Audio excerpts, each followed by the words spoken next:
उसने गुस्से में अपना फोन फेंक दिया, लेकिन टूटी हुई स्क्रीन ने उसे एहसास दिलाया कि कुछ गड़बड़ है। यह रिपेयरमैन का काम हो सकता है। वह जल्दी से पुलिस को मोबाइल फोन के लिए रिपेयर स्टेशन ले गई, लेकिन वह जगह पहले ही नष्ट हो चुकी थी। लेकिन गंदे कमरे में पुलिस को सूजन का नाम मिला और उसके सामने एक नंबर 9 था। ये एक सीरियल मर्डर केस से संबंधित हो सकता है। पुलिस के शब्दों ने सूजन को आधी मौत के डर से डरा दिया। घर लौटने के बाद उसने जल्दी से एक अतिरिक्त फोन बदल दिया, इस डर से कि वह फिर से दूसरे पक्ष द्वारा निगरानी की जाएगी। सूजन ने सोचा कि फिर से कुछ भी भयानक नहीं होगा, लेकिन अप्रत्याशित रूप से इस समय मरम्मत करने वाले ने अचानक उसे एक टेक्स्ट संदेश भेजा, जिसमें कहा गया था कि उसने अपना नया फोन बदल दिया है और अगर उसे कोई समस्या है तो वह अपने नए नंबर पर कॉल कर सकता है।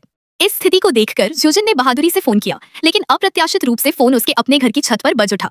वह भयभीत हो गई और उसे एहसास हुआ कि वह बदमाश उसके घर में घुस आया है।